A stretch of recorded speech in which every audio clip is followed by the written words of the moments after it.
RTP. Está con nosotros en este momento por la vía telemática aquí en RTP el analista político Jorge Mora. Con él hablaremos sobre la situación en México. Bienvenido, estimado Jorge, a la mañana en RTP. Buenos días, gracias por la invitación. Estimado Jorge, denos un recorrido para la audiencia sobre lo que ha pasado antes, digamos, de este conflicto, de esta lucha, de estos episodios de violencia que se viven en México. ¿Qué ocurrió para que finalmente el gobierno decida lanzar un operativo de esta envergadura que sin duda iba a generar una reacción de este tipo? ¿Por qué capturar al Mencho ahora? ¿Y por qué, claro, al final termina muriendo el Mencho? Bueno, de hecho me llama la atención cómo se dieron las cosas, pero me voy a saltar un poco porque mientras México estaba incendiándose, la señora presidenta Claudia Sheinbaum ni siquiera se enteraba. Entonces, lo que indica que la política de colaboración que le pidió Estados Unidos a México no pasó por la presidencia, sino por el Departamento de Seguridad. ¿Pero en qué se basa Porque para decir que contiene, no se enteraba la presidenta Sheinbaum? porque las imágenes lo dicen así, ¿no es cierto? Y entonces ya México estaba paralizado y la señora Claudia Sheinbaum estaba en una meeting político, ella tomándose unos selfies, unas fotografías con algunos ciudadanos. Y cuando ella hizo una declaración hace algún tiempo, que decía que no hay cómo hacer la guerra a los narcos porque es ilegal y porque va contra los derechos humanos, y hoy felicita a las Fuerzas Armadas, ¿con cuál discurso de Claudia Sheinbaum me quedo?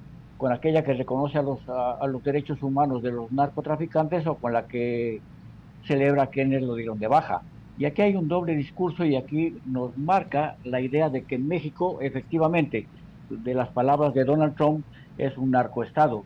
Y la muerte del Mencho, que es uno de los dirigentes de los carteles más violentos del mundo, pone en entredicho todo aquel discurso que se ha dicho en las esferas oficiales de México. A ver, pero estimado Jorge, lo que dice la prensa, por ejemplo, leías de mañana o más temprano esta mañana el Financiero de México, lo que dice la prensa es que esto fue planeado desde la presidencia, fue planeado desde el gobierno y se dio porque los estadounidenses habían advertido que iban a darse hechos de violencia en días venideros relacionados al cartel Jalisco Nueva Generación en la ciudad de Guadalajara, que será una de las sedes del Mundial, y que preocupados por la posibilidad de que haya episodios de violencia a escasos meses de que se juegue el Mundial, decidieron tomar acciones rápidas para que la pelea se dé en este momento y no semanas o meses adelante, más cerca de las fechas que juega el Mundial de la FIFA en México, ¿no? O sea, que la intención fue tratar de, digamos, minimizar el impacto de la violencia en el Mundial de Fútbol. Aquí se maneja un discurso que también lo encuentro contradictorio, porque la pacificación se logra con la muerte de un líder, porque recordemos lo que pasó ayer, cuando se da la captura y eventualmente la muerte del Mencho, y luego salen a violentarse alrededor de 7 estados, en un estado mexicano tan grande, tan gigante, que en algunas ciudades ni siquiera se habían enterado. Había ciudades como el DF mismo que no pasaba absolutamente nada, pero en Jalisco el aeropuerto estaba siendo desalojado. Y entonces, ¿usted cree que matar al Mencho y enojar la paz de 100.000 personas pertenecientes a las mafias, que inclusive algunos hablan de 300.000, ¿usted cree que con la muerte del Mencho y los incendios en gasolineras, los incendios a vehículos, se va a pacificar el país de cara al Mundial de Fútbol? Esa me parece que es una explicación bastante, yo diría, ingenua, porque no va por ahí. Me parece que más bien va por la presión de los Estados Unidos para que se haga esa lucha contra las drogas, y donde el Mundial de Fútbol solamente es un accidente que está de forma circunstancial en medio del camino. Ahora, estimado Jorge, tratemos de llevar esta conversación hacia la relación México-Estados Unidos. ¿Usted cree que Donald Trump, que al final siempre ha resuelto sus problemas de manera pacífica y hasta amigable con el señor López Obrador y con la presidenta Sheinbaum, no está intentando que se influenciar un poco las medidas que se toman en México como lo ha hecho en Colombia, ¿no? Insistir en operativos de mayor envergadura, insistir en un cambio por lo menos hacia lo vistoso en las medidas que se toman contra las organizaciones delictivas, narcodelictivas, y quedarse tranquilo. Porque hay quienes pues desean, no solamente esperan, que Estados Unidos más bien intervenga directamente y lance operativos dentro del territorio mexicano.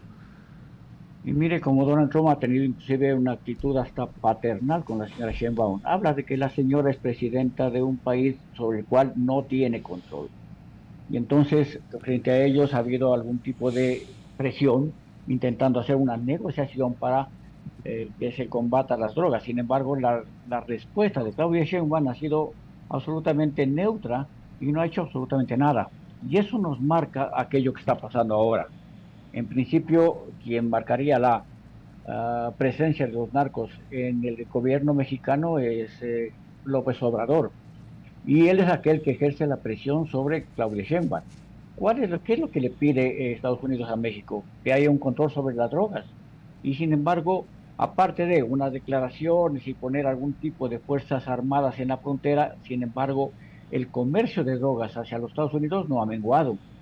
Y eso marca la idea de que los carteles de la droga en México estaban mandando en la política, porque no ha habido ningún tipo de decisión que lleve ni al combate, peor a la eliminación. Hoy se habla de más de 100.000 efectivos, cuando tienen inclusive armamento que está mucho mejor equipado, con mayor logística que el mismo ejército mexicano. Por lo tanto, ¿le debo creer a Claudia Sheinbaum o le debo creer a las declaraciones públicas de Donald Trump? Me parece que esta acción que se da el día de ayer marca un punto, ojalá, de inflexión, no tanto para que no se afecte al Mundial de Fútbol, sino para que Estados Unidos logre tener algún tipo de respuesta efectiva frente a la mayor puerta de entrada de drogas de todo el mundo, que es México. Y ese es el verdadero punto de conflicto. No es tanto ni Venezuela, algo de Colombia o el Ecuador, sino México, con los cárteles de Sinaloa, que está un tanto debilitado, y ahora se intenta debilitar al cartel de la nueva generación de Jalisco con la muerte del Mencho. Este mismo artículo que citaba hace poco, estimado Jorge, para concluir, eh, quien lo firmaba al final insistía en la importancia de que la gente con experiencia dentro del gobierno de Sheinbaum, gente que viene desde la época del gobierno de Felipe Calderón, quien declaró la guerra contra las drogas, haya aprendido sobre los errores de esa época, ¿no? Sobre cómo decapitar a las organizaciones narcodelictivas en ese país generó, pues, peleas a la interna de esas bandas, divisiones y por ende la multiplicación de los grupos criminales, ¿no? Y por ende el aumento de la violencia. Él invitaba a lo que aquí también hemos invitado a hacer en el Ecuador y en otros países que luchan contra el narco. No solamente preocuparse por ir por el cabecilla, sino por desarticular la banda entera, porque puede ser peor la cosa si solamente se da por el cabecilla y se deja ahí a los lugartenientes.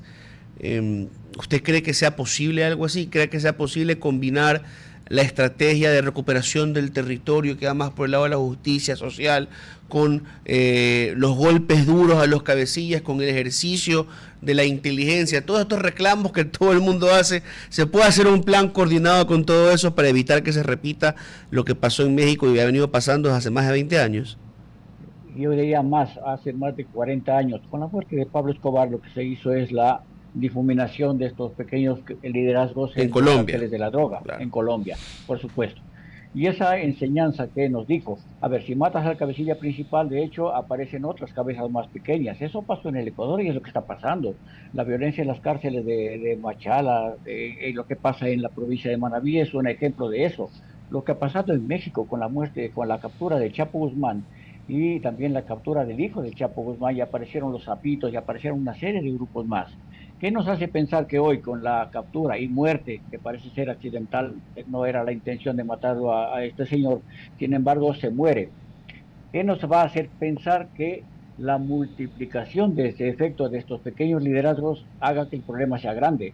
Es decir, hacemos algo, tomamos decisiones, se captura a los capos, se los asesina, sin embargo, se reproducen cual si fuera una metástasis. Y entonces, ¿qué se está haciendo de diferente? ¿Cómo esperar un resultado diferente si las prácticas son las mismas? Y en este caso, yo no creo que la muerte líder del cartel de Jalisco Nueva Generación vaya a pacificar, sino más bien vaya a acrecentar los niveles de violencia y el aparecimiento de nuevos grupos que harán mucho más difícil la lucha contra el narcotráfico.